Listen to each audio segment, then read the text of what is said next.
The storm came down from the mountains after dark, dragging cold rain behind it. By midnight, the wagon had begun to lean harder than usual. Eliza Thorne could feel every shift of its tired frame through the soles of her boots.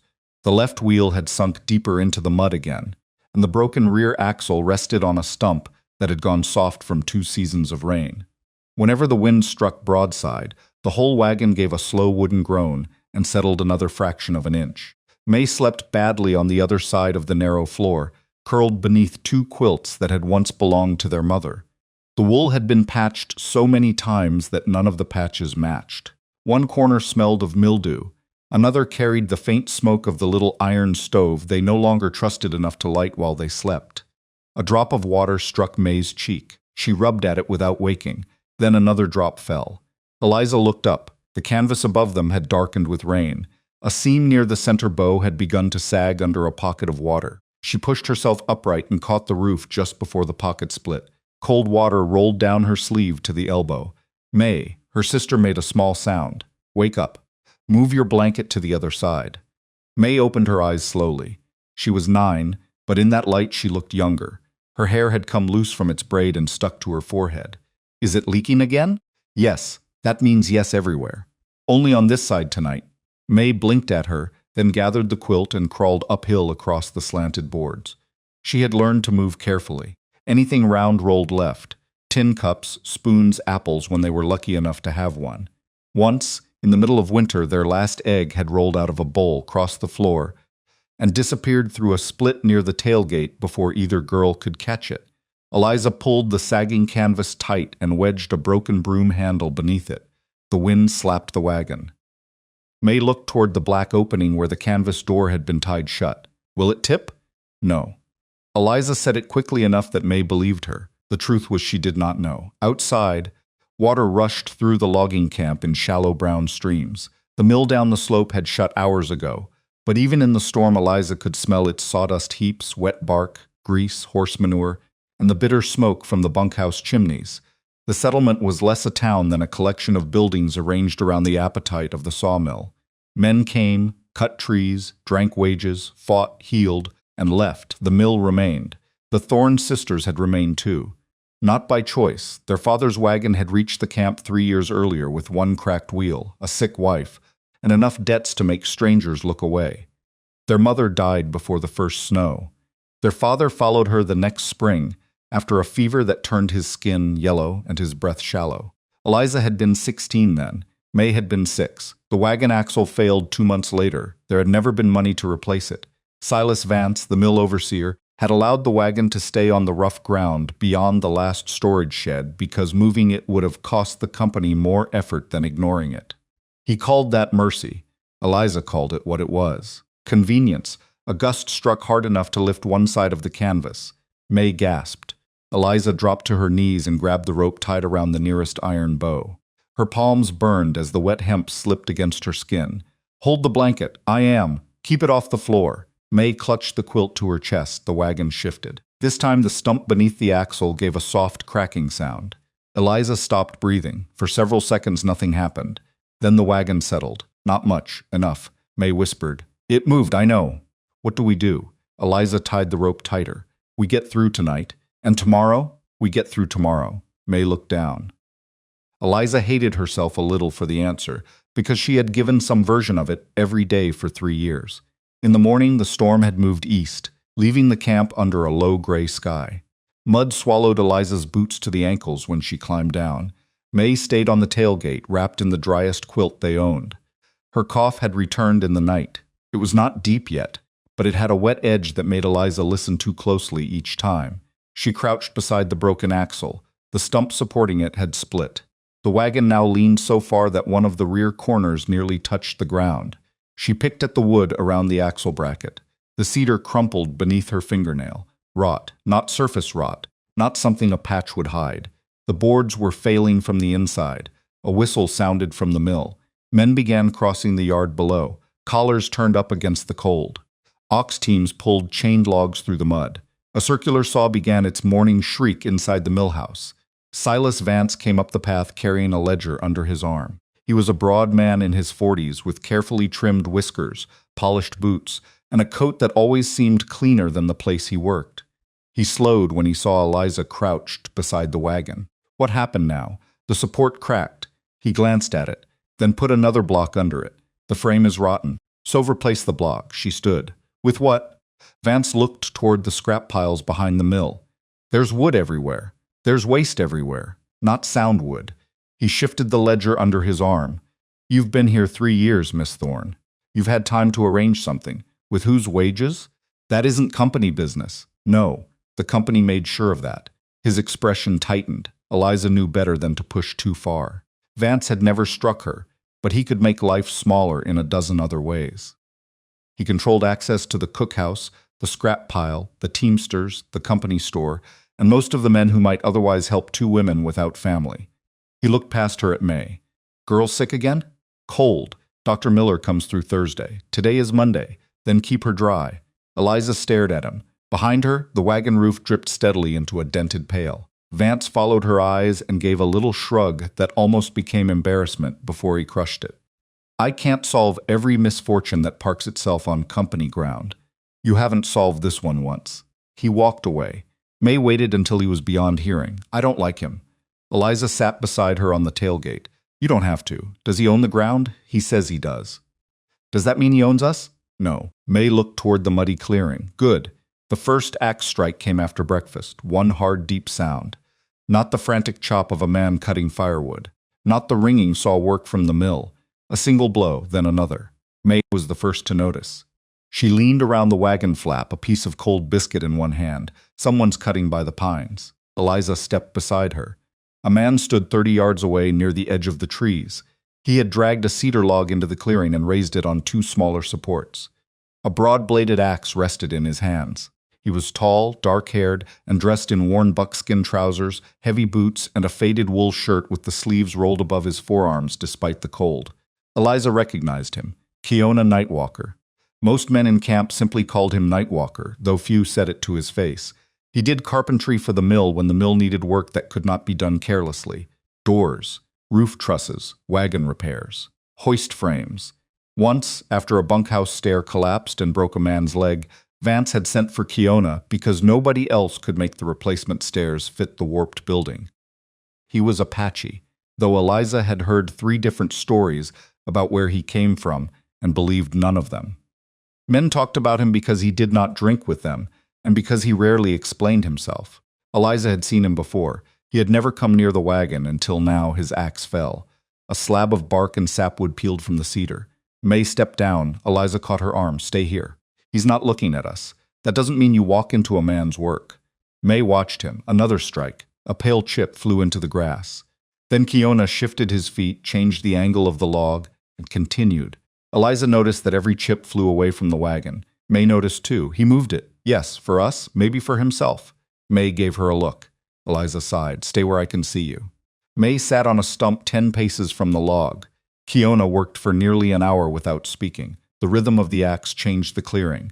Mill still screamed down the slope. Men still shouted at teams. Chains still dragged through mud, but nearer the wagon, the steady chop of Kiona's broad axe created its own order. He stopped when the first side of the log was square. May had found a stick and was rubbing it against a flat stone. Kiona glanced at her. May froze. He looked at the stone, then at the stick, then back at his axe. He took a whetstone from his belt, wet it from a tin cup, and drew the blade slowly across the surface. May copied him. Her stone made almost no sound. Kiona turned the axe slightly so the edge caught the light. May changed the angle of her stick. Eliza watched from the wagon with folded arms. She did not know whether to laugh or worry. Kiona sharpened the blade, wiped it clean, and returned to the log. May kept pretending. At noon, Kiona carried the squared timber closer to the wagon. Eliza stepped down. That's close enough. He stopped. For a moment, neither spoke. Up close, he looked older than she had thought. Maybe mid-30s. Fine scars crossed one cheek.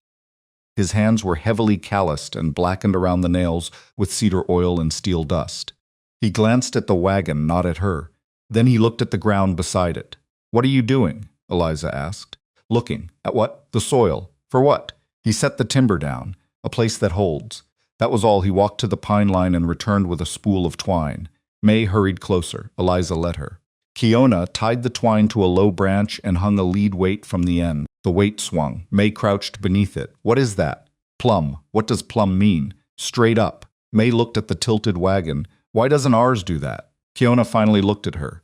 Because yours was made to move. It doesn't move. Eliza almost smiled. Kiona's face changed by the smallest amount. No, he said. Not anymore. He waited for the lead weight to stop. The line hung perfectly vertical. Eliza found herself staring at it. Everything around it looked crooked. The wagon, the broken wheel, the sagging canvas. Even the fence behind the mill had warped outward under years of snow. The string did not care, it simply pointed down.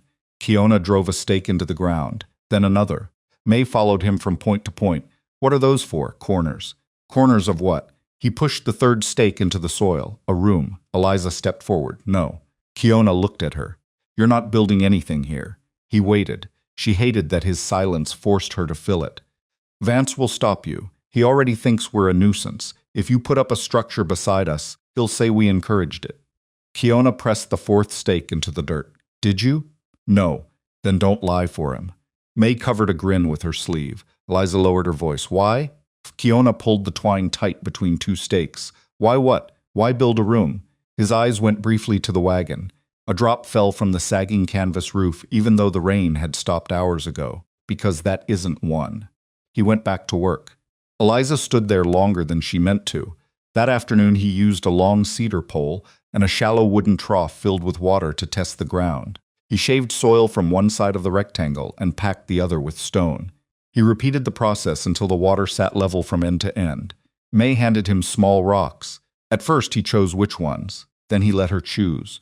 No round ones, he said. Why they wander? May turned a round stone in her palm. Like wagons, like people if nobody gives them a place. He seemed to regret saying it because his mouth closed hard afterward. May placed the round stone outside the marked corner. This one can stay here anyway. Kiona left it. By evening the rectangle beside the wagon was flat, not finished, not even close, but flat. Eliza climbed into the wagon and poured a little water into a tin cup. She set it on the floor. The water leaned toward the broken side. She looked through the open flap at the marked ground. May crawled in beside her. He's making us a house. A room. That's the beginning of a house. You heard him say room? A room with a roof? I assume a floor, if he's sensible. A door? Eliza looked at Kiona packing his tools beneath a canvas roll, probably. May smiled into the cup. The next morning brought hard frost. Kiona arrived before sunrise with a spade over one shoulder and a wooden level under the other arm. May was already waiting. Eliza made her eat porridge first. The porridge was mostly water and smelled faintly of the scorched bottom of the pot. May swallowed 3 spoonfuls and carried the bowl outside. Kiona was digging post holes. Eat, Eliza called. May sat on a log and obeyed while she watched. The work was slower than the day before. Kiona dug through loam, then clay, then gravel. He used an iron bar when the spade struck stone. Each hole went deeper than Eliza expected. You could set post half that depth, she said. You could, and he pushed the iron bar down again. Snow.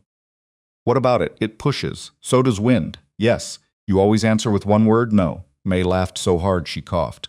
Liza's irritation vanished. She went to her sister and put a hand between her shoulder blades. The cough continued longer than usual. Kiona stopped digging. Eliza felt him watching. She gets this when it's damp, she said. He looked at the wagon. I know. How would you know? Everyone hears her at night. The words embarrassed Eliza more than pity would have. She took May's bowl and carried it inside. For the rest of the morning, she stayed angry at Kiona for having noticed what the whole camp had chosen not to see. By noon, a small carriage came up the road. Dr. Caleb Miller climbed down, carrying a black bag. He was thin, slightly stooped, and always smelled of peppermint lozenges and carbolic soap. I heard coughing from the road, he said. You hear everything from the road, Eliza replied. That's why they made me a doctor. He climbed into the wagon and listened to May's chest. She sat stiffly while he pressed the cold metal bell beneath her collar. Again, May breathed. Again, she did. Miller sat back. Not pneumonia. Eliza let out a breath. Yet, he added, she glared. I said not pneumonia. I didn't say healthy. What can I do? Dry bedding, warm air, food with some fat in it. Eliza looked around the wagon. Miller followed her gaze. Yes, he said quietly, I see the difficulty. He gave May a small packet of willow bark and another of dried peppermint. For the fever, if it comes. Tea for the throat. When he climbed out, he finally noticed the rectangle of leveled earth and the post holes. Kiona was fitting a stone footing into one of them. Miller stopped. What's that? Kiona did not answer. May leaned out of the wagon. My room. Eliza said a room. Miller looked from Kiona to the sisters, then at the rotten wagon, then back at the foundation. Well, he took off his spectacles, wiped them on his sleeve, and put them back on. Seems someone finally prescribed the right medicine. Eliza expected Kiona to ignore the remark. He did. Miller smiled anyway. 2 days later, the cedar arrived. Not wagon boards or mill scraps. Real structural timber. 6 long logs and a stack of shorter pieces, hauled on a flatbed by a teamster who seemed annoyed to be involved. Vance came with him. I said scrap, Vance told Kiona. Not saleable stock. Kiona jumped down from the flatbed. This was rejected. For blemish, not weakness. Then it is rejected. You don't decide company classification. Kiona looked at the black paint mark on the end of the nearest log. The mark clearly read Cull. Vance saw Eliza watching. His mouth tightened. These lengths are meant for firewood and cribbing. Then you've lost nothing, Kiona said. I lose the example. What example? That anyone can walk into my yard and make a personal claim on company property. Kiona put one hand on the cedar. I traded 2 days repair work. Vance paused. The teamster looked away. Eliza understood at once. Kiona had not stolen the wood or begged for it. He had earned it. Vance knew that. You're using it on common ground, he said. For now. Common ground is company ground. Then show the marker. Vance's jaw moved. There were old survey markers around the timber lease, but none near the wagon.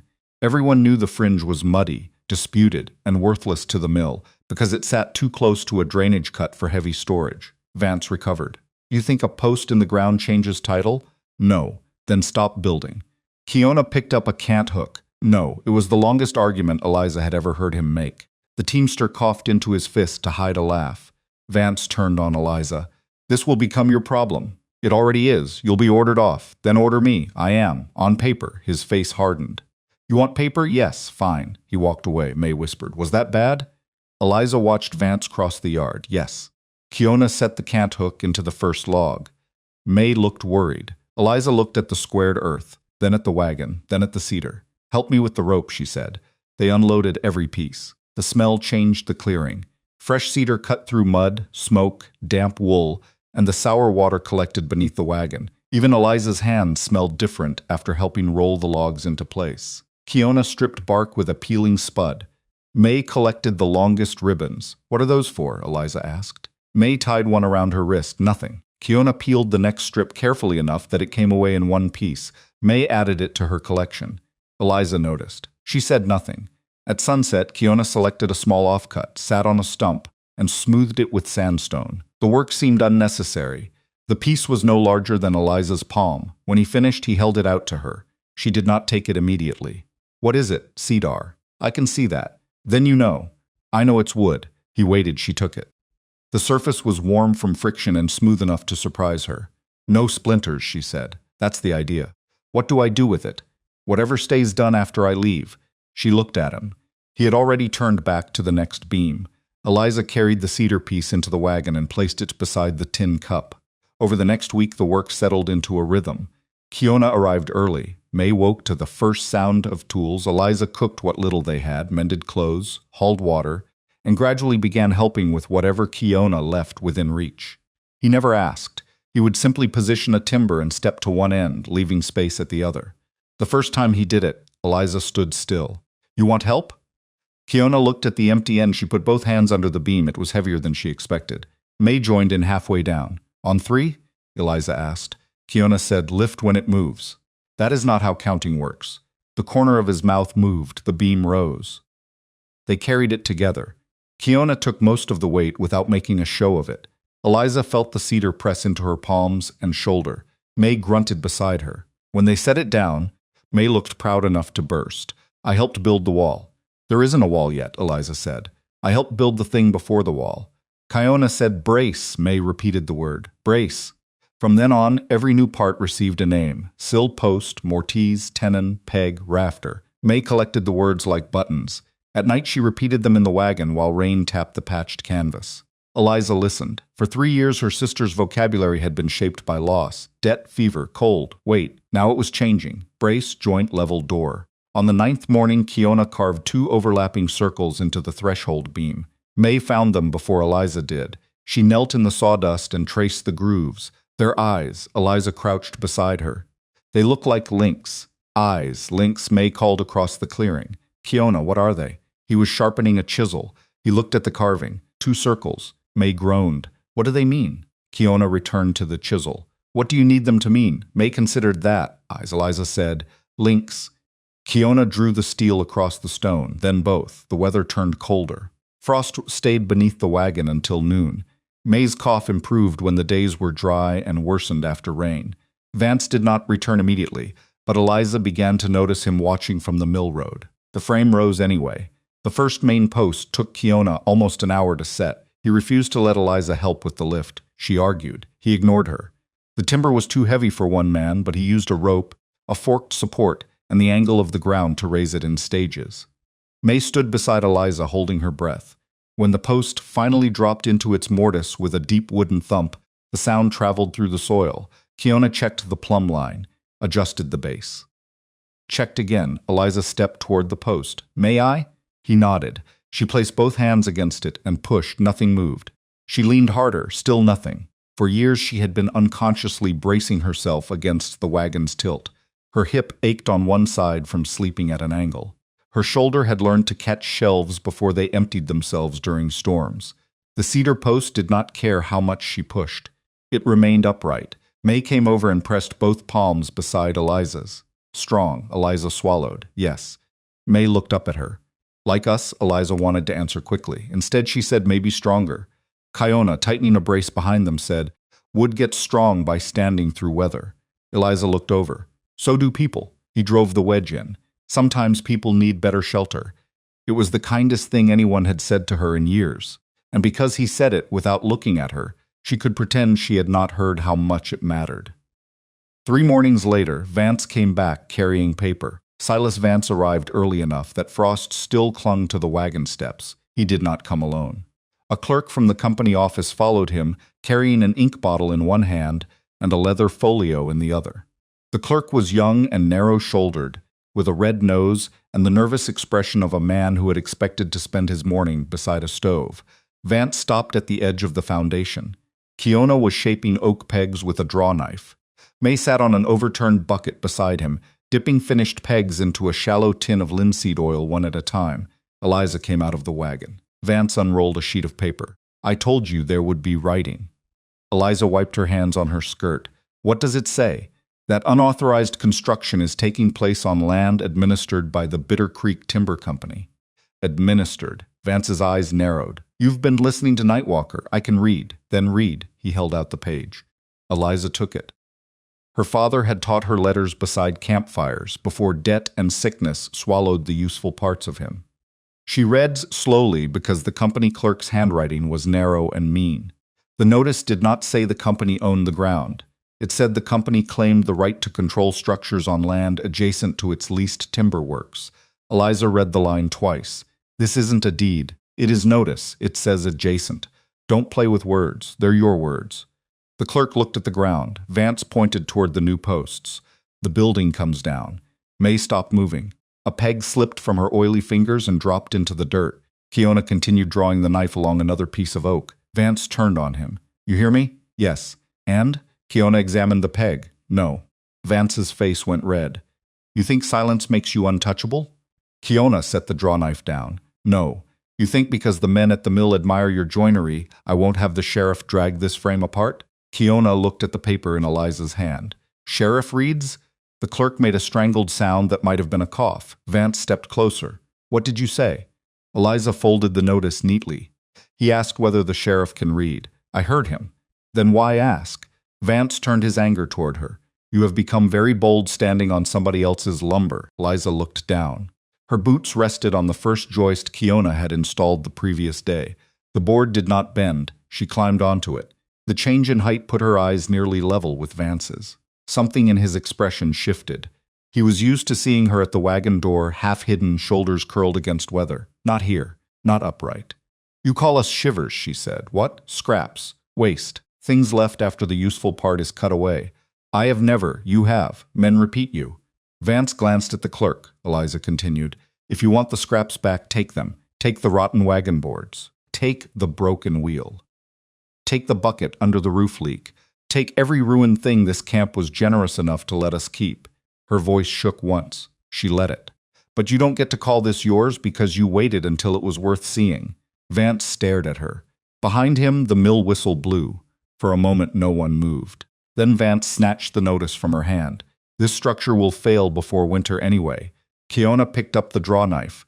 Vance pointed at him. And when it does, don't expect the company to bury anyone crushed under it. Kiona looked at the cedar frame. Then at Vance.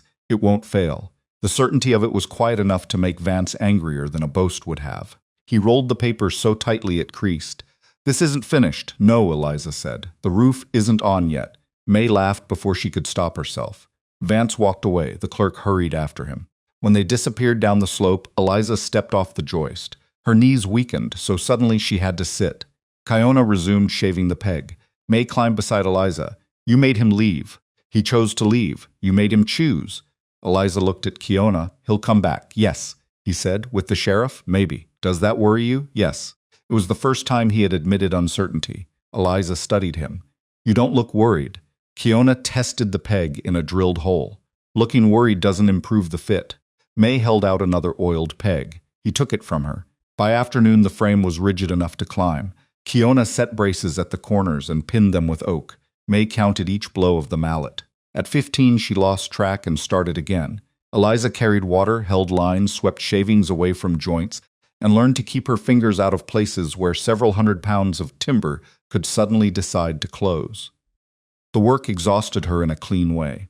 At night, she fell asleep before listening for every sound outside. One evening, she woke after dark and panicked because she had not heard May cough.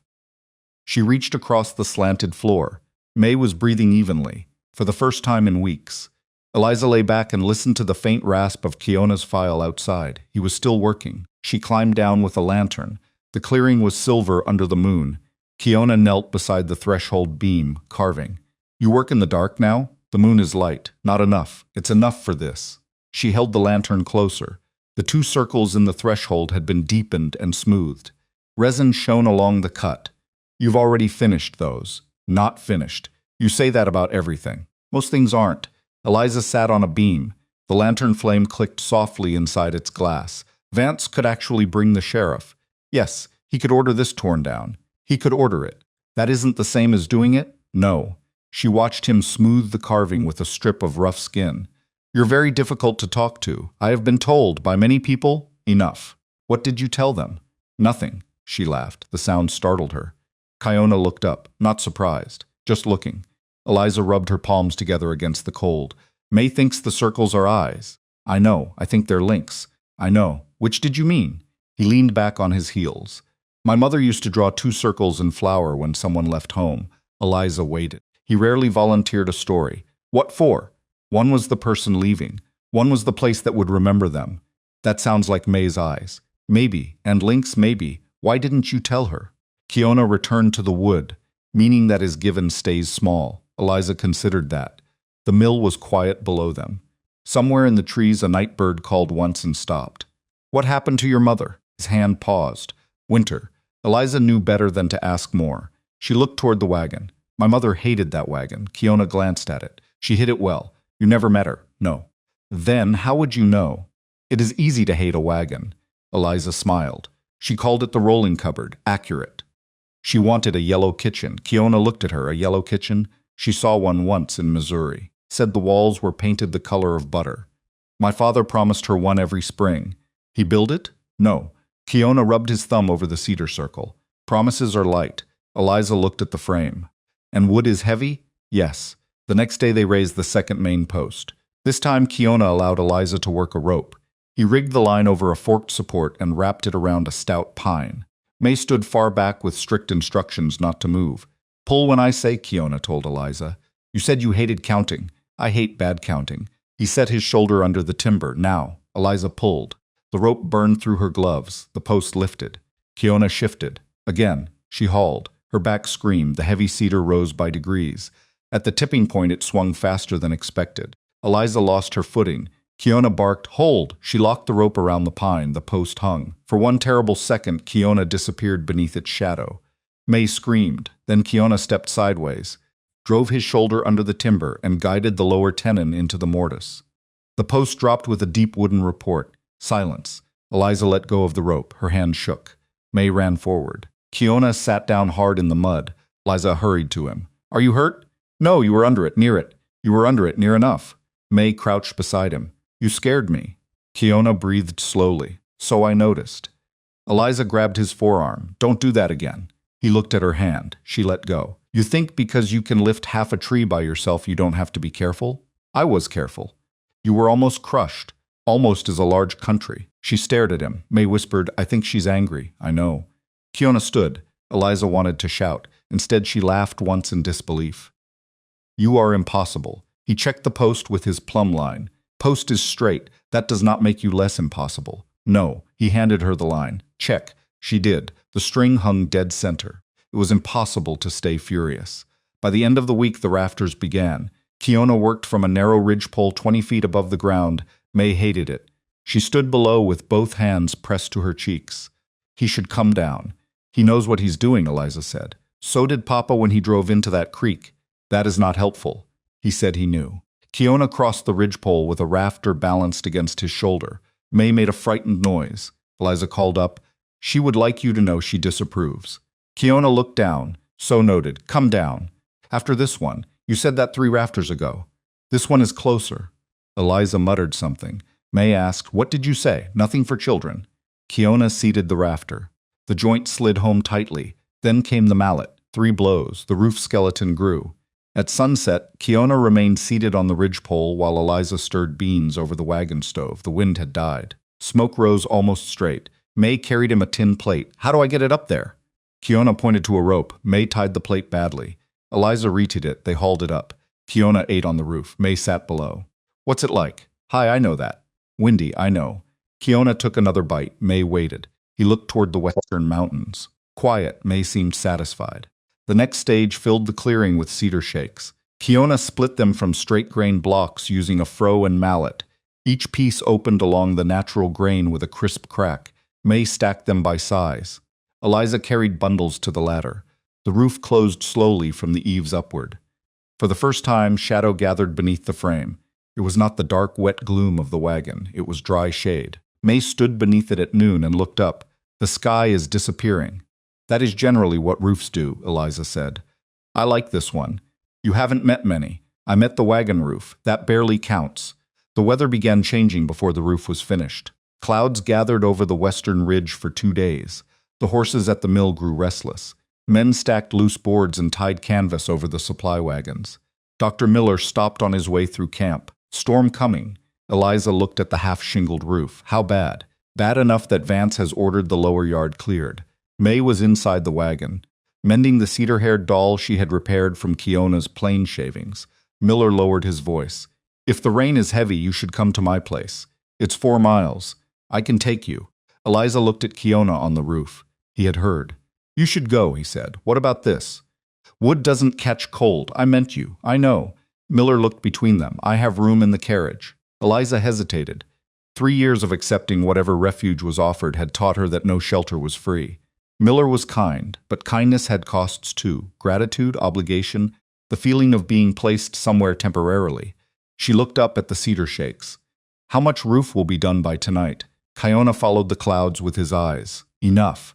"That is not a measurement." "It is today," Miller sighed. "I'll stop again before dark." He left. The storm arrived sooner. Late afternoon turned green-gray. A hard wind came through the canyon and bent the young pines. The mill shut down. Men ran across the yard securing equipment. Eliza climbed into the wagon to gather blankets. The first rain struck the canvas like thrown gravel. May crawled in after her. "Doctor?" "Too late. Do we stay here?" Eliza looked at the roof. A seam ripped above them. Water spilled across the quilt. May jumped. The wagon rocked. The cracked stump under the axle shifted with a wet grinding sound. Eliza understood suddenly that the wagon might not survive the storm. "Out what?" "Take the blankets." "Where?" "The room. It has no walls on one side. It has a roof." The rain thickened. Eliza shoved the blankets into May's arms and jumped down. Mud splashed to her knees. Kiona was still on the roof. "Kiona," he looked down. "Get off there. One course. Now." Thunder cracked over the ridge. Kiona drove 2 nails, slung the hammer into his belt, and climbed down. The three of them ran beneath the new roof. Rain fell beyond the eaves in dense silver sheets. The structure had 3 partial walls, open spaces, no door, no finished floor. It was still safer than the wagon. Wind pushed rain sideways through the open eastern face. Kiona dragged a tarp across it and tied it to the posts. The room darkened. May stood at the center clutching the wet blankets. "What do we do?" "Nothing," Kiona said. May stared. "What? Now we watch." Another gust hit. The roof gave a low, heavy sound, not a flap, not a crack, a deep thrum. Eliza looked up. The rafters moved so slightly she could barely see it. Water raced down the cedar shakes and poured off the eaves exactly where Kiona had cut the grade away from the foundation. The packed floor stayed almost dry. A bolt of lightning struck somewhere across the mill yard. May screamed and grabbed the center post. Eliza wrapped an arm around her. Kiona checked the roof joint nearest the open wall. "Is it moving?" Eliza asked. "Everything moves. That is not comforting. It should move a little. Why? So it doesn't break." The wind roared through the trees. The room held. The old wagon, visible through the opening, lurched in the mud. Its canvas roof snapped like a sail. Eliza watched with a strange distance. For years she had thought of that wagon as the last thing between them and death. Now it looked like what it had always been. A broken vehicle. Nothing more. Another gust struck. The canvas tore from one of the wagon bows and streamed into the rain. May buried her face against Eliza's coat. "Our blanket. We have it. The stove. We have the little one here. My cup. We'll get it tomorrow. What if the wagon falls?" Eliza looked at the cedar post. "Then it falls." May lifted her head. The answer seemed to surprise both of them. The storm continued into the night. Kiona built a small fire in a shallow metal pan away from the raw walls. He made May sit near it while he checked the roof with a lantern. Eliza wrung water from the quilts. The room smelled of wet wool, cedar, smoke, and rain. Drips came through in 2 places. Kiona marked both with charcoal. Eliza saw him. "You said enough roof. 2 leaks? That is your defense?" "It is my report." She laughed despite herself. May had begun to shiver. Kiona took off his wool overshirt and put it around her shoulders. "No." Eliza reached for it. He stopped her. "I'm working. You're soaked. So are you. That doesn't make sense. Most fair things don't." May pulled the shirt tighter. It hung nearly to her ankles. "Thank you." Kiona nodded. Later, while May slept beside the small fire, Eliza sat near the open wall and watched the rain. Kiona crouched beside a roof support, tightening a temporary brace. "You could stop," she said. He kept working. "The roof held. Storm isn't done. Neither are you." "No." She watched his hands. His knuckles were swollen. A split in one thumb had bled into the grain of the brace. "You don't owe us this." He tightened the rope. "I know. Then why?" He was quiet long enough that she thought he would refuse. Finally, he sat back. "My sister had a wagon." Eliza waited. "Years ago," he said. "After soldiers moved people from one place to another, she married a man who thought west was always better. Their wagon broke near a river in winter." "What happened?" Nobody stopped. The rain filled the silence. Eliza looked at May. "She died?" Kiona nodded. "And her husband?" "Lived long enough to regret leaving the road." Eliza swallowed. "So this is for her?" "No." He looked at May too. "It started because of her." "And now?" Kiona's eyes moved across the unfinished room. "Now it is for who is here." Eliza rubbed her thumb against the smooth cedar offcut she kept in her pocket. "I don't know how to pay you. I didn't ask. You traded work for the timber. You've spent weeks here. Yes, you could sell this labor. Yes, Kiona." He looked at her. "I need there to be some way this isn't charity." His face softened. "You carry water. That is not equal. You raise beams. Not equal. You keep May breathing." Eliza frowned. "What does that have to do with you?" "Everything." She did not understand. Or perhaps she understood enough to be afraid of the answer. Kiona looked back toward the storm. "My sister needed someone who would not leave. You did not leave." Eliza's throat tightened. "That is just what an older sister does." "No." He shook his head. "That is what you did." The distinction hurt more than praise. Eliza turned her face toward the rain until the feeling passed. Near midnight, the storm weakened. The rain changed from pounding to steady tapping. Kiona lay down near the entrance without a blanket and slept with one arm over his eyes. Eliza woke twice. Both times the roof was still above them.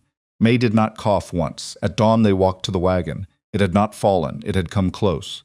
The broken support was gone entirely. One corner rested in the mud. Half the roof canvas had torn loose. Water stood ankle-deep in the lower side. The iron stove had tipped. The tin cup floated beside it.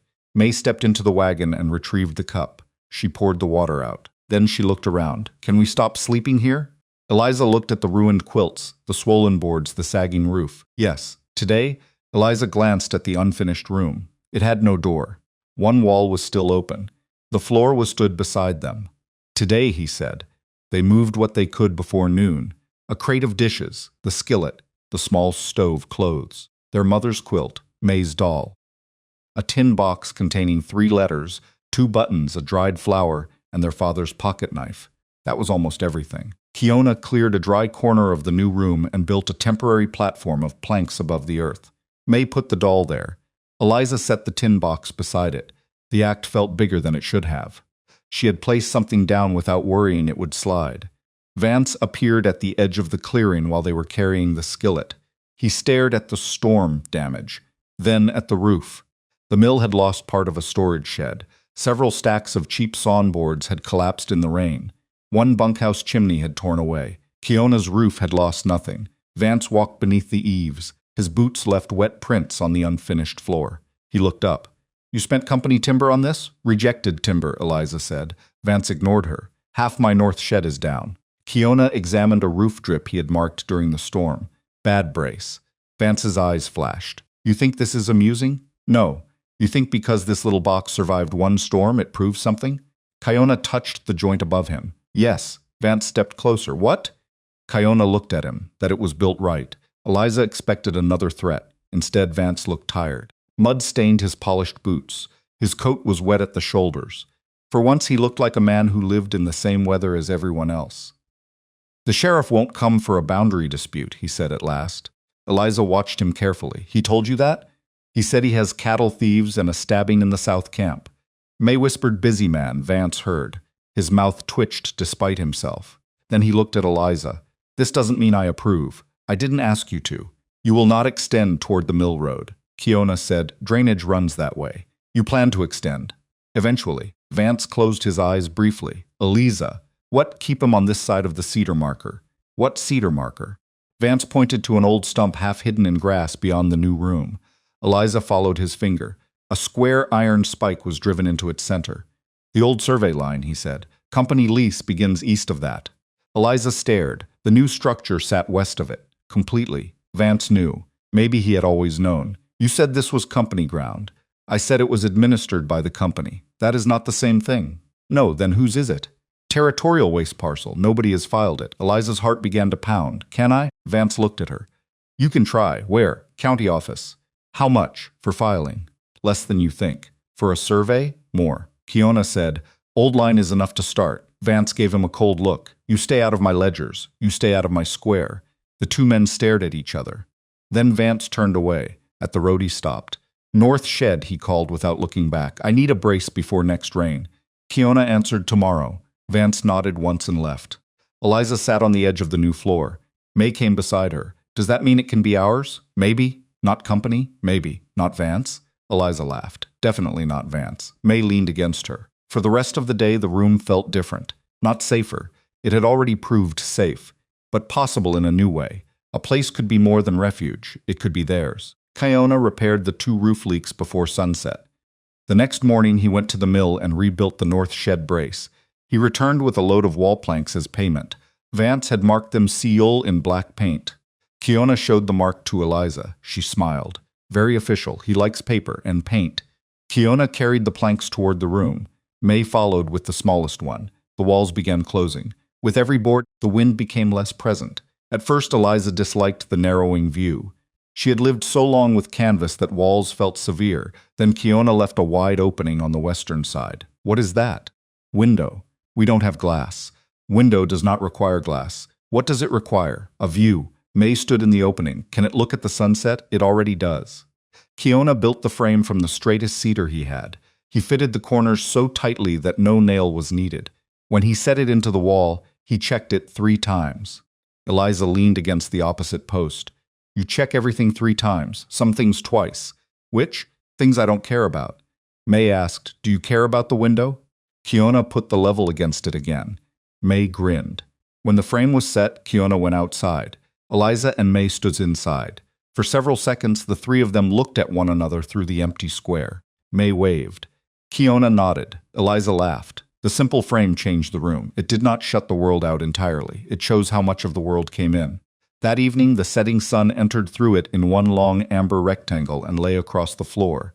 May sat in the light repairing her doll's cedar hair. Eliza cooked beans on the temporary stove. Kiona planed floorboards near the door. The hand plane made a soft rushing sound. No one spoke for a while. Eliza realized that silence had changed too. In the wagon, silence meant listening for danger. In the new room, silence could mean 3 people were busy, and no one needed anything. It was such a small luxury that she almost missed it. She did not miss it again. The floor took 4 days. Kiona laid each board against the last, tapped it tight with a wooden block, then fixed it where the joists crossed. The cedar had been milled roughly, so after the boards were down, he returned with a long hand plane and began taking away the saw marks. May loved the shavings. They came out in warm curls, thin enough for light to pass through. She gathered them by the armful and piled them beside the stove. Kindling, Eliza said. Hair, for the doll, for everybody. May placed one curl behind Eliza's ear. Eliza pulled it out. May put it back. Kiona continued planing. Do not encourage her, Eliza told him. I didn't. You looked amused. I was working. May carried 3 curls to Kiona. He bent without complaint while she tucked them over one ear. Eliza covered her mouth. Kiona straightened and made another pass with the plain, cedar ribbons hanging beside his face. May collapsed laughing. For several minutes, the room sounded nothing like a place built out of desperation. It sounded ordinary. That was what undid Eliza. Not the roof surviving the storm. Not Vance admitting the lease line. Not even the level floor, ordinary laughter. She turned toward the stove and pretended to stir beans that did not need stirring. Behind her, May said, You look pretty. Kiona replied, That is unfortunate. May laughed harder. Eliza wiped her eyes with the back of her wrist before she turned around. Later, after May had gone to sleep on the plank platform, Eliza swept the floor. The new boards shone pale in the lamplight. Kiona sat by the threshold sharpening a chisel. You made her laugh, Eliza said. She laughed herself. You let her put wood in your hair. I was outnumbered. Eliza leaned on the broom. You could have scared her away the first day. Yes. Why didn't you? He tested the chisel with his thumb. She was watching. That usually bothers people. Children watch to learn whether the world is safe. Eliza looked toward May. And what did she learn? Kiona set the chisel down. That depends what we do next. The answer stayed with her. The next morning she took May to the county office. It was 12 miles by road, too far to walk there and back in one day, so Dr. Miller gave them a ride in his carriage. The office occupied one room behind the general store in the nearest settled town. The clerk there found the old timber survey in a rolled map case. Vance had told the truth. The ground west of the cedar marker was unclaimed territorial parcel. The filing fee took nearly all the coins Eliza had hidden inside the hem of her winter skirt. Her hand shook when she signed. Eliza Thorne. The letters looked too large on the page. The clerk sanded the ink, blew it clean, and stamped the paper. You'll still need the final survey if anyone contests. I know. You planning to farm it? No. What then? Eliza thought of a room with a dry roof, a home. The clerk shrugged and entered her name in the book. On the ride back, May held the folded receipt inside both hands as though it were warm. Is it ours? It's the beginning of ours. Like the room was the beginning of the house? Eliza smiled. Yes. When they returned, Kiona was standing on the porch frame with a mallet. May jumped from the carriage before it stopped. We own the dirt. Dr. Miller laughed. Eliza climbed down more carefully. Kiona looked at her. She held up the receipt. Beginnings, she said. He nodded toward the rising walls. Beginnings matter. That night, Eliza tucked the filing receipt into the tin box with her parents' letters. Then she moved the box from the temporary platform to the finished floor. It stayed exactly where she put it. The first real cold came in the second week of October. Ice formed along the edges of the water bucket overnight. The mud hardened into ridges that caught at boots. Men at the mill began stacking cordwood beside the bunkhouses, and the cook added more fat to the stew. The new room had a roof, floor, 3 closed walls, and the framed opening for a window. It still had no door. Kiona had been saving that part. Eliza knew because he kept looking at the doorway as though measuring something that did not exist yet. One afternoon he disappeared toward the lower yard and returned dragging a slab of white oak on a small timber sled. The wood was 3 inches thick. May walked around it twice. That's a table. Door, Kiona said. May knocked on it. It sounds like a table. It can be both before I cut it. Eliza ran her hand over the rough surface. Oak felt different from cedar. Colder, denser, less willing. Where did you get this? Mill bridge replacement? Rejected? Too short. For a bridge? Yes. For a door? He looked at the doorway. Long enough. He spent the rest of the afternoon flattening one face with a scrub plane. Oak did not peel away in sweet ribbons like cedar. It fought him. The plane chattered when it crossed crooked grain. Hard chips struck his sleeves. May sat nearby counting the dark streaks in the wood. Eliza washed clothes in a kettle of hot water and lye soap. They had begun doing more chores inside the room than in the wagon. The stove drew better. Laundry dried instead of souring. The tin plates no longer slid toward one wall. Ordinary life migrated before the rest of their belongings did. At dusk, Kiona was still planing. Eliza brought him coffee.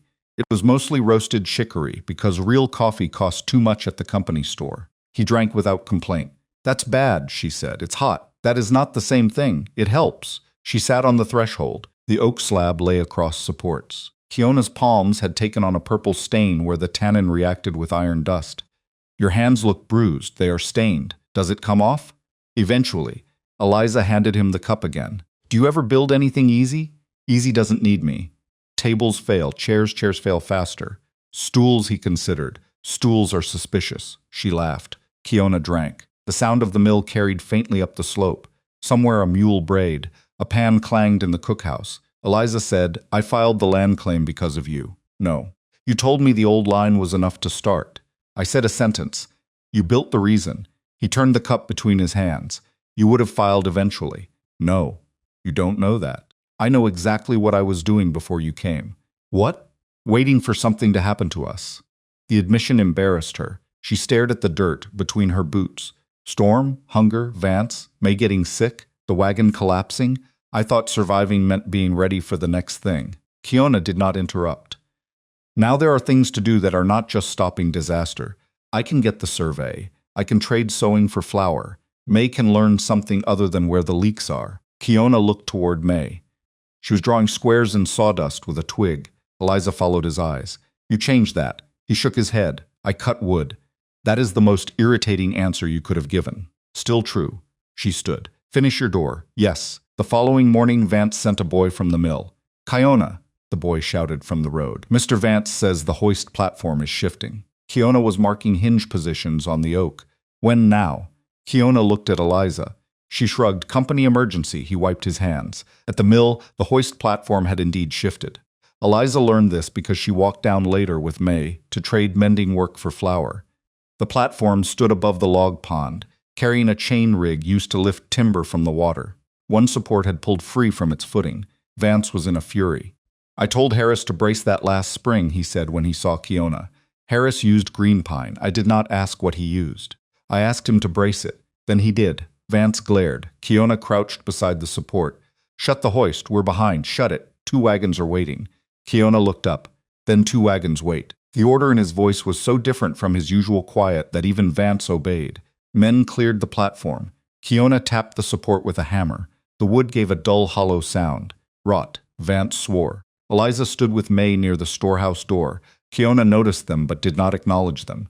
He pointed to a stack of seasoned timbers. Need 2. Vance said, those are bridge stock. Yes, you scrap. Kiona stared at him. Vance sighed. 2. The repair took most of the day. Eliza watched in pieces between errands. Kiona cut away the failed support, built a temporary crib, then replaced the rotten brace with seasoned stock. Near evening, the platform was safe again. Vance paid him in coin. Eliza saw the exchange. Kiona counted the money once and walked straight to the blacksmith. She followed at a distance. Are you spying? May asked. No. We are following him without telling him. That is not spying. What is it? Walking the same direction. May nodded solemnly. Spying. At the blacksmith shop, Kiona placed the coins on the bench. Iron straps, pair of hinges, latch plate. The blacksmith, a huge Swedish man named Oscar Lund, looked at the money. Door? Yes. Big door? Kiona spread his hands to show the width. Oscar whistled. You building a jail? Home. Oscar looked toward Eliza and May standing outside. Understanding moved across his face. He pushed 2 of Kiona's coins back. That much iron doesn't cost that. Kiona pushed 1 coin toward him again. Oscar pushed it back. You fixed my forge roof last February. You paid. You kept rain off my wife's bed. Kiona, Oscar said, take the hinges. Kiona stared at him, then pocketed the coins. Blackened, not bright. I know what you like. Eliza pretended to study a horseshoe until he came outside. You were spying, Kiona said. May pointed at Eliza. She said, walking. Eliza looked offended. I did not ask her to betray me. You are bad at spying, Kiona said. You noticed? The entire road noticed. May giggled. For the first time, Kiona smiled openly. It changed his face enough that Eliza forgot what she was going to say. The smile vanished. He walked uphill carrying the iron wrapped in burlap. May whispered, he has teeth. Eliza burst out laughing. The hinges arrived 2 days later. Oscar had forged them long and plain, with curled tips and thick knuckles around the pins. The iron was black from the forge and rubbed with fat against rust. Kiona laid each piece on the oak door and marked the mortises. May touched one. Cold, iron keeps cold, Kiona said. Wood keeps warm, better. Eliza was kneading bread dough on a crate. We do not have enough flour for you to waste questions. May looked at the dough. How do questions use flour? They delay the kneading. That doesn't make sense. Neither does your hair. May's braid had come half undone. She fixed it while Kiona chiseled hinge pockets.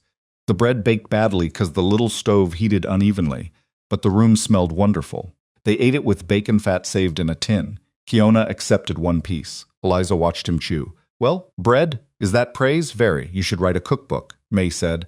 First he has to learn more words. The door slowly took shape. Kiona planed the edges square. He sanded the faces until the oak felt almost polished. Then he warmed linseed oil near the stove and rubbed it into the wood. The grain darkened immediately. Swirls appeared that had been invisible when the board was dry. May crouched nearby. It looks alive. It was, Kiona said. Eliza offered him an old piece of flannel. It had once been part of their mother's petticoat. Use this. Kiona looked at the cloth. You sure? Yes, he took it. Their fingers touched. Neither moved immediately. It was not the first time they had touched. They had carried beams together, passed tools, pulled ropes. This was different because there was no weight forcing it. Kiona's fingers were warm with oil. Eliza's were cold. He looked at her. She looked at the cloth. Don't ruin it. It is a rag. It was my mother's. He stopped. I can use another. No. Eliza pushed the cloth into his hand. She would have hated seeing it kept in a box. Kiona folded the flannel carefully. Then he began rubbing the oil into the oak. Eliza stayed. The next morning the door was ready to hang. Kiona asked no one to help. Eliza helped anyway. They lifted the oak together. It was brutally heavy. May guided the lower edge toward the threshold. Left? Your left? Eliza asked through clenched teeth. Yes. Whose left? Mine. That is not useful. Kiona said down. They lowered the door. He aligned the hinge knuckles with the pins mounted in the cedar frame. The first seated easily. The second resisted. Kiona shifted the weight. Eliza's arms shook. Soon, she said. Hold. I am holding. Still, I am becoming less able to hold. Kiona lifted half an inch. The iron dropped into place with a clean click. Down. They released. The door remained upright. May stepped back. It's enormous. It is a normal door, Eliza said. It looks enormous because we had a cloth before. Kiona placed one hand against the oak. He pushed. The door swung open. No scrape, no groan. It moved so smoothly that Eliza stepped closer. Again, Kiona looked at her. Push it. She used 2 fingers. The door opened. She pulled it shut. A soft rush of air escaped at the frame. She opened it again. May laughed. You're playing with a door. I've never had one that works. You had doors. No. We had things that got stuck in openings. Kiona adjusted the upper hinge by a fraction. Eliza closed the door. The camp sounds disappeared. Not completely. Enough. The sawmill became distant. The wind stopped touching the backs of her knees. For a moment, Eliza stood in silence with her hand on the oak. She had not understood how exhausting it was to live without a boundary. The wagon flap could be pushed aside by anyone. Wind came through it. Rain. Smoke. Voices. Men who believed a woman alone had no right to privacy. This door was different. She controlled it. Open, closed. The simplicity of that made her chest ache. Kiona watched. Too heavy? No. Sticks? No. Then? Eliza shook her head. Nothing. He knew she was lying. He did not make her explain. The latch took another day. Kiona drilled a hole through the oak with a hand auger. The bit squealed through the dense wood. May covered her ears. That sounds worse than the mill. Shorter, Eliza said. When the auger broke through, Kiona smoothed the opening and threaded a strip of oil-softened buckskin through it. He tied a thick stopper knot on the inside. Eliza examined it. What is that knot? One my uncle used. For what? Horse lines. We are locking our house with horse equipment. It works. May pulled the leather. The wooden latch lifted. The door opened. She let go. The latch fell back. May did it again, and when we're inside, Kiona showed her how to pull the string through so no one outside could reach it. May's eyes widened. No one can come in? If you don't want them. She looked at Eliza. No one, Eliza said. May pulled the string in and held it against her chest. That evening Kiona packed most of his tools. The room was not a full house. There was no proper chimney yet, only a safe temporary stovepipe through a metal plate, no glass in the window, no second room, no porch beyond a few rough boards. But it was enclosed, dry, level. The door worked. Kiona rolled his chisels into leather. Eliza watched from the doorway. You're leaving. For work. At the mill, Northside Camp. How long? Some days. May appeared beside Eliza. How many? Kiona tied the tool roll. 5, maybe 6. May frowned. That's too many. I will tell the days to be shorter. She did not smile. You're coming back? Kiona looked at her. Yes. Promise? He glanced toward the threshold circles, then at the broadax in his hand. Instead of answering, he leaned the axe against the corner post. The polished blade caught the late light. May looked at it. You forgot that. No, you need it. I have another. Eliza understood before May did. You're leaving it. Yes. Why? Because I'm coming back. May touched the handle. That is a heavy promise. Kiona looked at Eliza. Yes, he shouldered his pack. Eliza wanted to say thank you. The words felt thin. Thank you for the roof. Thank you for the door. Thank you for making my sister sleep. Thank you for giving me enough ground under my feet to argue with Vance.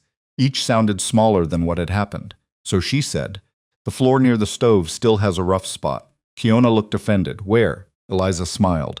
Come back and find it. He nodded. Then he walked toward the road. May watched until he disappeared. The broadax remained beside the post.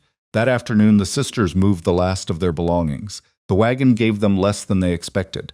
A rusted skillet, 3 plates, 2 blankets, a wooden spoon, a cracked mirror, the tin box, their mother's sewing basket, a bucket, some clothes.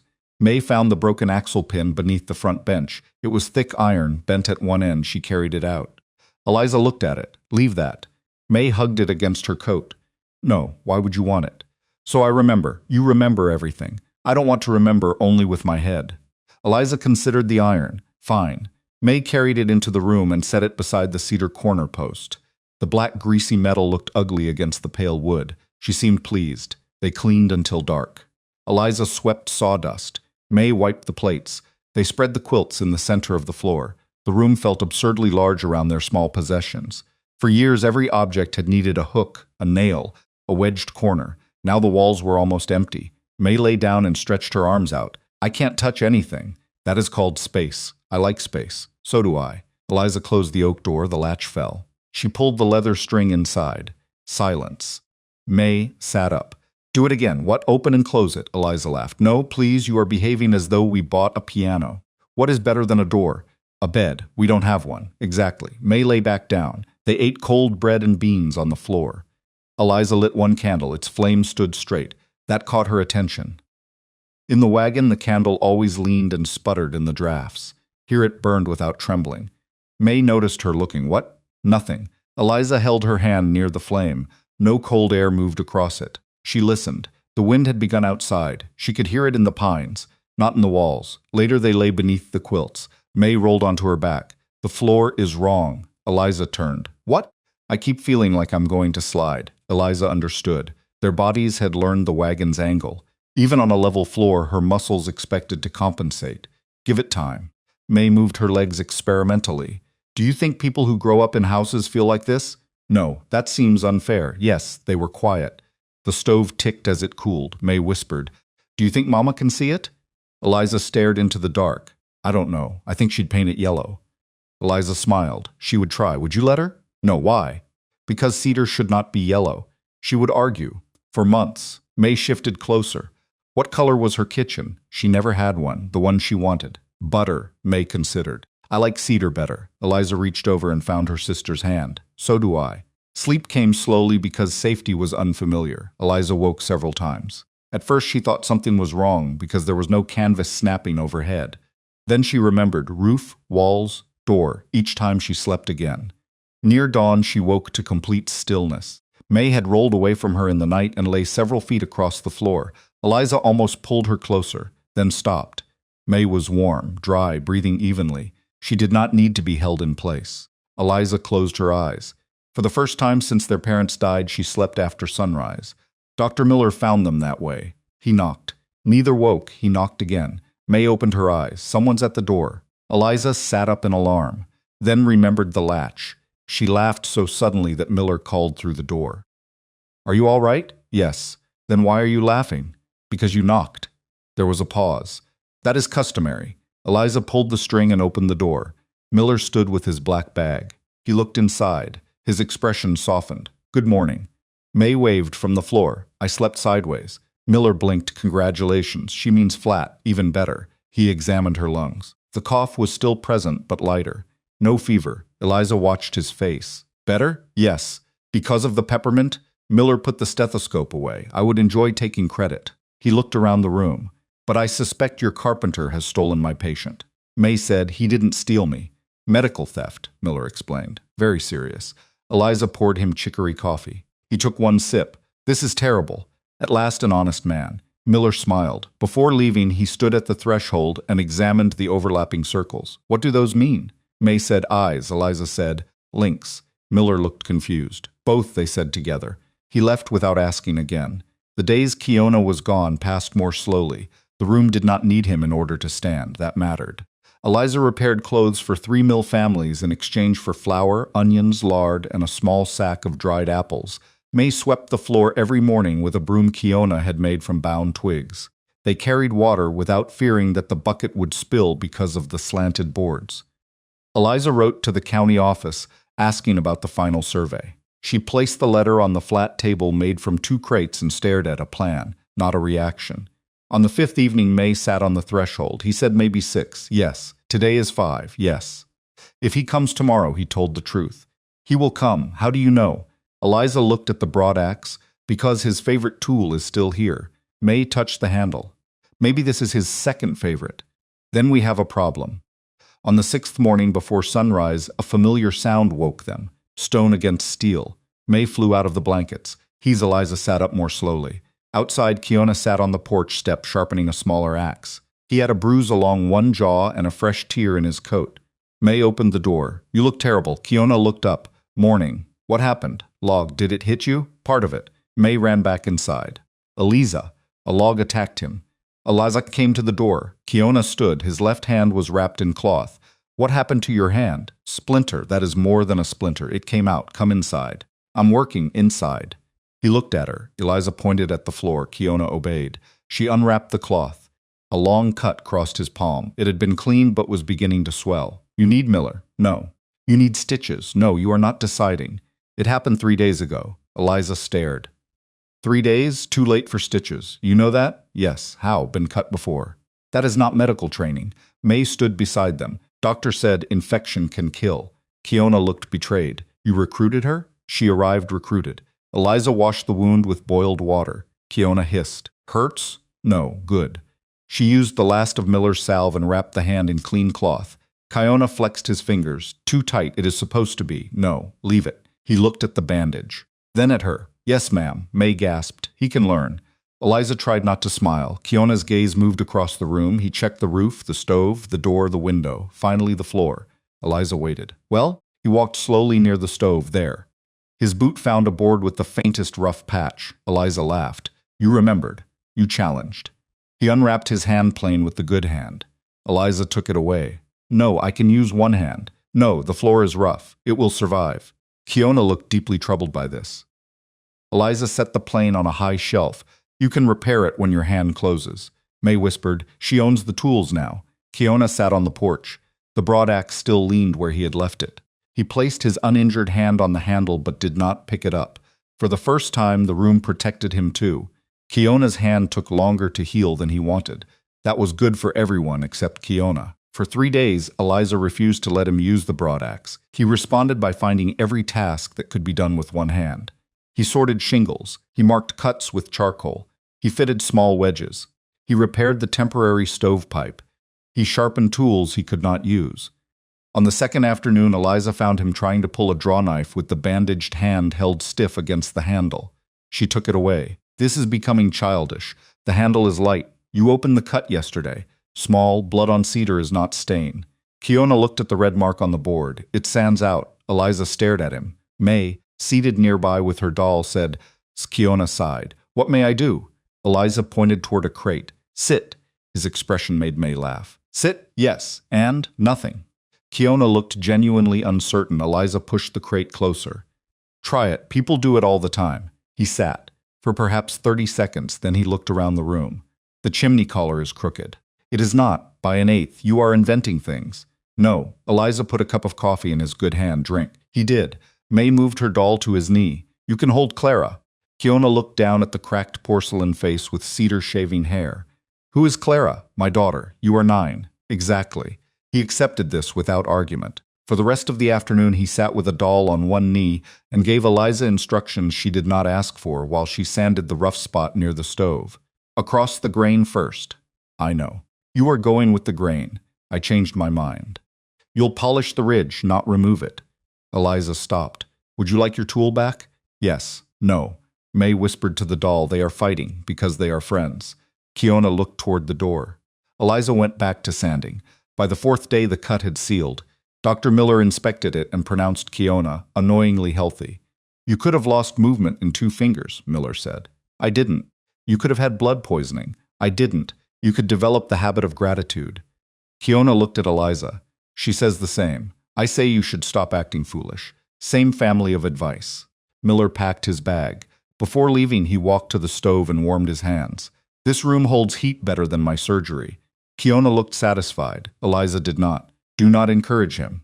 Miller smiled. Too late. Winter work changed after that. There were fewer large beams to raise and more small details to finish. Kiona built a proper hearth base from flat fieldstone. Eliza and May hauled stones from the creek bank, choosing pieces broad enough to sit steady. May became very particular. She rejected one stone because it looked dishonest. Eliza asked what that meant. It wobbled. Kiona nodded approval. They built the hearth together. Kiona laid the first course dry, tested every piece, then used clay mortar mixed with sand and ash. May pressed small stones into the outer edge. Eliza shaped the mortar with a broken spoon. When it was finished, the stove sat on a platform that no longer threatened the floor. Kiona cut a clean opening for the chimney and fitted a metal collar Oscar had made. The first proper fire drew straight up. No smoke curled into the room. Eliza stood with her hands on her hips. I had forgotten fire could stay where it belongs. Kiona added a split cedar piece. Most things do better with a boundary. May pulled the latch string inside, like Vance. Eliza laughed. Kiona pretended not to. Vance visited less often after the storm. When he did, he stood outside the threshold unless invited. The distinction was small. Eliza noticed it. One afternoon he came carrying a folded sheet from the county office. Surveyor will be here Tuesday. Eliza took the paper. You opened my mail?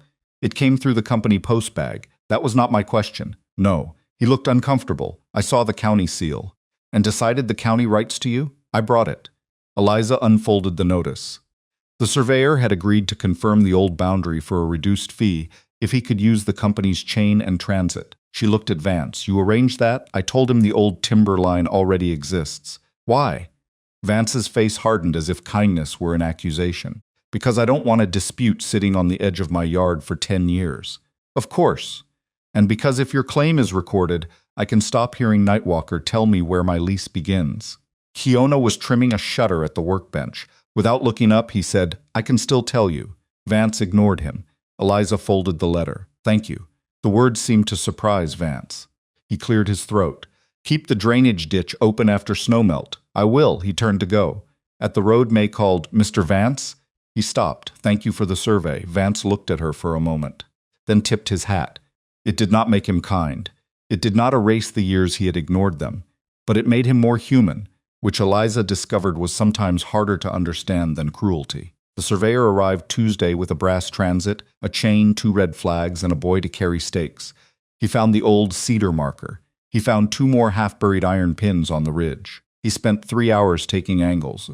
May followed at a respectful distance until Eliza threatened to tie her to the porch.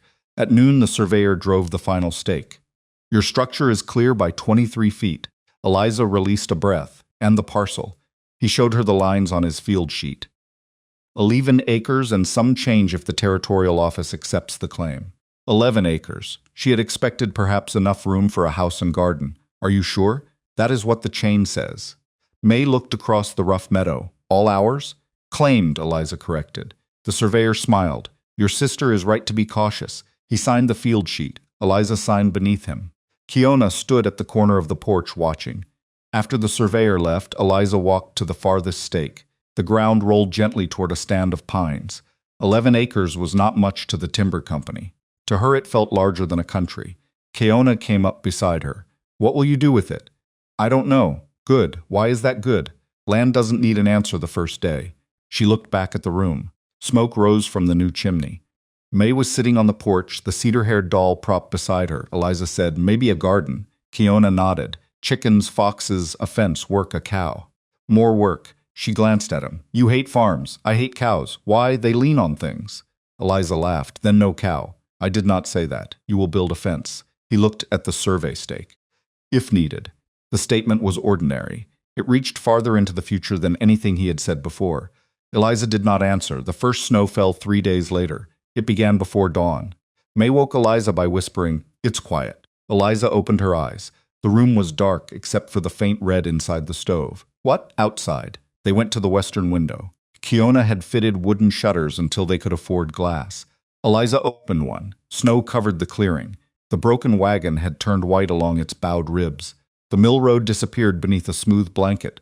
No rain struck the roof. No wind screamed. Snow landed softly on cedar shakes and stayed. May pressed her face into the window opening. It looks clean. It will be mud by afternoon. You ruin everything.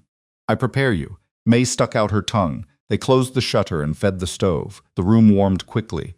Eliza made cornmeal mush. May added the last dried apple pieces. They ate by the fire while snow gathered outside. Kiona arrived after sunrise with snow in his hair. May opened the door. You should have stayed where you sleep. I needed my axe. She looked at the broadax, still leaning against the post. Liar. Kiona stepped inside. Eliza handed him a bowl. He accepted it. They ate in comfortable silence. The first winter in the room was not easy. Safety did not turn flour into more flour. It did not make boots less worn or money appear. The land filing still required fees. The company store still charged too much. May still grew out of dresses. Eliza still mended by lamplight until her fingers cramped. But hardship became specific. It stopped being everywhere at once. When food was short, they worried about food. When snow piled against the northern wall, they shoveled snow. When the stove smoked because the chimney cap iced over, Kiona cleared it. They did not also worry that the roof might tear off or the floor might collapse. Problems had edges now. Eliza had not known how much strength that saved. She took in more sewing. Kiona built a narrow table from leftover cedar and 2 benches to go with it. May learned arithmetic by measuring boards. 3 feet 6 inches plus 2 feet 9, Kiona said. May counted on her fingers. Eliza kneaded biscuit dough. Do not teach her inches before proper sums. Inches are proper sums. She needs paper. She has wood. May called 6 feet 3. Kiona nodded. Correct. Eliza looked at the measurement. It was. Traitor, she told May. By December, people from the camp began stopping at the house. At first, they came to see Kiona's work. Oscar brought iron hooks for the wall. His wife, Ingrid, brought a jar of pickled beets and stayed for coffee. Dr. Miller came without a patient and claimed he needed to check the stove. The teamster who had hauled the cedar left half a sack of potatoes and said one had split. Eliza examined the sack after he left. None had split. Even Vance came once during a heavy snow to borrow Kiona's brace bit because the mills had snapped. He stood at the door until May pulled the latch. You can come in, she said. Vance wiped his boots carefully. That mattered too. He looked around the room. The cedar had darkened slightly with smoke and warmth. The threshold circles had collected dust in their grooves. May's coat hung from an iron hook. A kettle steamed on the stove. Eliza's sewing lay folded on the table. The room had stopped looking new. It had begun looking lived in. Vance warmed his hands. Comfortable. Eliza raised an eyebrow. Careful. Someone might hear you. He almost smiled. Kiona gave him the brace bit. Vance waited. You'll want this back. Yes. Tomorrow. Yes. He left. May whispered. He said comfortable. I heard. Does that mean he likes it? No. What does it mean? Eliza threaded a needle. It means he has eyes. May traced the threshold circles with one toe. Like these. Exactly. After Christmas. Kiona began talking about leaving. Not dramatically. He mentioned work upriver. A bridge near Helena. A mill frame near the reservation agency. A church roof somewhere east. Eliza heard the shape of departure before he said the word. One evening he sat at the table repairing the leather wrap on his chisel handle. May was asleep near the stove. Eliza was hemming a shirt. "How long?" she asked. Kiona knew what she meant. "Months." She kept sewing. "How many? Spring, maybe summer. That is not a number. No. You could stay." He wound the leather tighter. "Yes." Her needles stopped. He looked at her. "But you won't." "I don't know." The answer was worse than no because it made hope work. Eliza set the shirt down. "Is there something you're looking for?" Kiona studied the chisel. "Work." "There is work here." "Yes." Then he took a breath. "I have lived moving a long time." "That is not an answer." "It is the one I have." She stood and went to the stove. Anger rose quickly, unfairly. "You build a room because a wagon is no way to live. Then tell me you prefer roads." "I didn't say prefer." "You keep choosing them." Kiona remained at the table. "That may be different." How he searched for words. Eliza hated that she wanted them. Finally he said, "When a place has not needed you before, it is easy to leave before it decides not to need you again." The anger changed. She looked at him. The room was quiet except for the stove and May's breathing. Eliza said, "We needed your work." Kiona nodded. Now, she understood the fear hidden inside the question, not whether the roof needed him. Whether they did, she sat across from him. "May needs you to teach her why cows are dangerous." "They are. I need you to stop my floor from becoming rough." "It is rough. And this house will need more rooms if we ever own more than 3 plates." Kiona's mouth moved. Eliza leaned closer. "But if you stay only because we need a carpenter, you will leave the first day everything is repaired." He looked at the chisel. "So what do you need?" The question was dangerous, Eliza answered carefully. "I need people who come back." Kiona looked at her. "That is all? It is not small." "No," he set the chisel down. "I can do that." She nodded. "Then go." His expression shifted. "What? Go do your bridge, your mill, your church roof. Whatever keeps you from hating the walls you built. Eliza, come back." The words came out rougher than she intended. "That is the part I care about." Kiona sat very still. Then he nodded. "I will." This time there was no axe left as proof. There did not need to be. He left in January. The morning was clear and bitter. May cried angrily behind the house where she thought nobody could hear. Kiona found her anyway. Eliza stayed inside because some goodbyes belonged to other people first. When May returned, she held a small wooden square. Kiona had made it from cedar. "What is that?" He said, "Every builder needs one." "You're a builder now?" May wiped her nose. "Yes, dangerous." He said, "My corners are improving." Kiona came to the door with his pack. Eliza handed him bread wrapped in cloth. "Do not lose the cloth." "Yes." "It is not for bandages." "Yes." "Bring it back." "Yes." She wanted to touch him. Instead, she straightened the edge of his coat where it had folded under his pack strap. His eyes stayed on her face. "Spring," she said. "Maybe summer." "Kiona. Spring. Good." He walked away. At the cedar marker he turned once. May raised her square. Eliza lifted one hand. Then he was gone. Winter continued. The room held. That became the quiet fact around which everything else moved. Snow loaded the roof until Eliza worried and climbed up to rake it down. The rafters did not complain. A windstorm in February tore shingles from the mill bunkhouse. The cedar shakes stayed. In March, meltwater filled the drainage cut. The foundation remained dry. Eliza began keeping a small notebook of repairs. January 8, stove latch. February 17, shutter leather. March 3, porch board. The list was short. She took pleasure in that. The wagon decayed faster once they stopped caring for it. A section of canvas collapsed under snow. One wheel split. Grass grew around the tongue. May no longer looked at it every morning. Eliza did. Not with longing, with disbelief. They had lived there. That fact seemed stranger as the house became familiar. In April, the first green shoots appeared near the south wall. Eliza marked a garden plot. May built crooked rows using the cedar square. You know that tool is for corners. Gardens have corners. Not this many.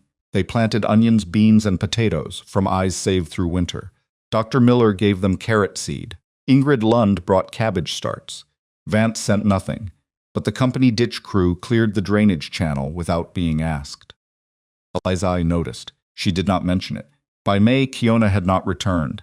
Eliza told herself spring was a season, not a day.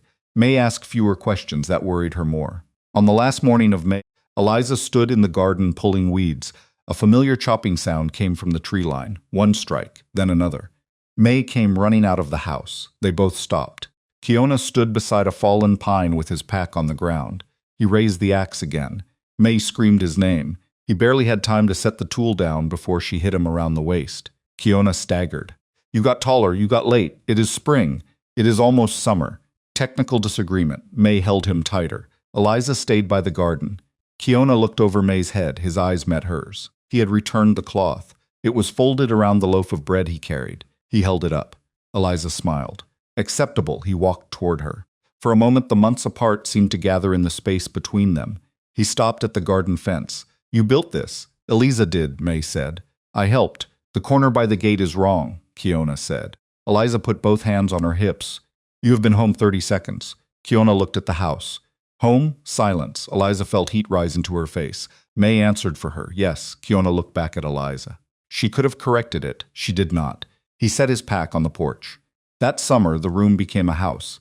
The second room went up faster than the first. Not because Kiona rushed. Because Eliza and May were no longer standing outside the work. Eliza knew how to hold a line without wrapping it around her hand. She knew which stones belonged under a footing and which would shift after frost. May could mark a square corner and drive a small peg with a mallet almost as straight as Kiona. The three of them worked after the mill day ended. Sometimes Oscar came up to help raise a beam. Sometimes Dr. Miller appeared at the exact hour food was ready and insisted the timing was medical coincidence. Vance visited once with a complaint about smoke drifting toward the road, then stayed long enough to help lift a window frame. Nobody thanked him. He seemed to prefer it that way. The new room became a kitchen. Eliza remembered her mother's yellow walls and laughed at the thought of covering the cedar, so she compromised by sewing yellow curtains from cheap cotton bought in town. May hated them. They look like eggs. That is because you have no taste. Kiona. He studied the curtains. Eliza waited. He said, they are very yellow. May collapsed against the table laughing. Eliza threw a dishcloth at him. By autumn there was a proper porch. The garden had produced more beans than expected and fewer carrots than promised. A fox took 2 of the 3 hens Eliza finally bought. Kiona built a better coop. I told you animals are trouble, he said. You said cows. All livestock belongs to the same conspiracy. May named the remaining hen Vance. Vance discovered this by accident. He stood in the yard while May called, Vance, get out of the onions. The hen flapped between his boots. Silas Vance looked from the bird to May. You named that thing after me? May's face went pale. Kiona turned away to hide a smile. Eliza said, it is the strongest hen. Vance stared at her, then at the chicken. Ugly animal, he left. The next week, a sack of cracked corn appeared beside the coop with no note. Years began to collect around the cedar room, not quickly. At first, Eliza noticed every season. The first winter, without ice inside the walls. The first spring, the garden came back on its own from seeds they had missed. The first summer, May slept with the window shutter open and did not wake afraid when rain began. The first autumn, they had enough potatoes stored beneath the floor to stop counting meals before eating them. Then seasons began to overlap. Work became habit. Habit became life. Kiona never became a man who stayed in one place all year. He built bridges, barns, mill frames, schoolhouses, and once a courthouse stair that he described as too decorated to trust. He left for weeks or months. He always came back, sometimes with money, sometimes with a new tool, once with 6 panes of glass wrapped in straw. May cried when he set them into the western window. She was 14 then and furiously denied crying. It's smoke. There is no smoke, Eliza said. Dust. Glass makes dust? Kiona said. Very rare glass dust. May pointed at him. Thank you. The window changed winter again. They could look outside without opening the shutter. Snow became something to watch. Rain drew lines down the panes. The mill lights glowed in the distance. Eliza often stood there at night with a cup in her hands, looking across the ground where the wagon had once been their whole world. The wagon remained for years. They used parts of it. A wheel rim became a support for a water barrel. Iron from the frame repaired the chicken coop. A section of oak from the tongue became a bench. The old canvas disappeared first, torn apart by wind and mice. The wood grayed. Grass grew through the floor. May kept the broken axle pin beneath her bed. Still remembering with your hands? Eliza asked once. May, now 17, held the iron and smiled. Yes, she had become good with tools. Not good for a girl, as men in town liked to say. Good, she could cut a mortise, fit a hinge, repair a sash, and tell from the sound of a board whether rot had entered the center. Kiona taught her without ceremony. Eliza sometimes watched the 2 of them at the workbench and remembered the child rubbing a stick on a river stone. The world had not become gentle. The mill changed owners twice. A fire destroyed the lower storehouse. Dr. Miller lost a patient he had expected to save and drank alone for a week. Oscar broke his wrist. Ingrid buried a baby. A late frost killed half the valley's gardens 1 year. Another winter trapped a freight wagon on the pass and took 3 men before anyone found them. Safety had never meant tragedy ended. The room taught them something less grand and more useful. Trouble could happen without becoming the whole shape of a life. There could be grief in one chair and supper on the stove. There could be fears outside a door that still closed. There could be an empty place at the table and a roof that held through the night. There were still nights when Eliza woke before she knew where she was. A branch would strike the roof, or thunder would roll along the ridge, and for one breath she would be 19 again with wet canvas pressed against her shoulder, and May shivering uphill on the wagon floor. Her body remembered before her mind did. Then came the familiar weight of the room, a stove ticking in the dark, a wall where a wall should be, the faint smell of cedar warmed by years of smoke. Sometimes Kiona slept in the adjoining room. Sometimes he was 300 miles away. May might be in her own bed, or visiting Ingrid, or working late over a window frame. Eliza no longer had to count everyone in order to believe the night would end. She would put one bare foot on the floor and feel how level it was. That was enough. By morning, fear returned to its proper size. A memory, not a weather system. She never stopped being grateful for that distinction. By the 8th year, May was taking paid repair work of her own. Her first job at the mill came from Vance. He arrived one cold morning, holding a broken sash cord and wearing an expression that suggested he had swallowed something bitter. The office window won't stay up. May looked at the cord. Then tie it. I did. Didn't work? No. Sound serious. Vance looked at Eliza. Eliza kept stirring soup. You asked for her. Vance turned back to May. I was told you repair windows. I do. How much? May named a price. Vance stared. That is more than Nightwalker charged. Kiona charges you too little. From the workbench, Kiona said, true. Vance rubbed his forehead. Fine. May gathered her tools. Eliza watched her cross the yard with a square in one pocket and a small plane under her arm. The girl who had once sat on a stump, pretending to sharpen a stick, was walking into the company office because a man who used to call her a liability needed her hands. When she came back 2 hours later, she placed 3 coins on the table. My money, Eliza smiled. Your money. May picked up 1 coin, turned it in the light, and handed it to Kiona. He did not take it. For teaching, she said. No. You spent years teaching me. Then teach someone else. May considered that. The following spring, she began letting the school teacher's 12-year-old daughter help with simple repairs. The child was quiet, serious, and afraid of every sharp tool. May showed her how to hold a chisel. Not like you're fighting it, May said. Let the edge do the work. Eliza heard the words from the kitchen and looked at Kiona. He was repairing a porch rail. You say that? Sometimes. She stole it. Good. The room had become that kind of place. Things entered and left without being diminished. Knowledge, food, tools, people. Even Vance changed in small, reluctant measures. His hair went gray at the temples. He stopped wearing polished boots after a winter fall broke 2 ribs. He still cared too much about ledgers and property lines, but he no longer spoke of the Thorne place as an eyesore. Once, during a mill meeting, a new superintendent referred to the house as that squatter cabin west of the ditch. Vance corrected him. Thorne parcel. Eliza heard about it from Oscar. She never told Vance she knew. Some debts were better left uncollected. The house did not make saints. It did something more believable. It gave people enough time around one another to become specific. Vance was no longer simply the man who had ignored them in the mud. He was also the man who sent the surveyor, overpaid May by 1 coin on her first mill job, and still complained about chickens. Kiona was no longer only the silent carpenter who arrived with a broadax. He left socks beside the stove to dry, snored when exhausted, hated turnips, misplaced pencils, and never remembered where Eliza kept clean cups. May was no longer the sick child under wet quilts. Eliza was no longer only the sister who kept everyone alive. That, more than the cedar or oak, was how she knew they had finally built a home. A shelter could protect the version of you that arrived. A home gave you enough safety to become someone else. 10 years after Kiona set the first cedar post, the first hard frost silvered the meadow. Eliza woke before sunrise. She was 29 now. A thin white scar crossed one thumb from a sewing needle that had gone deep years earlier.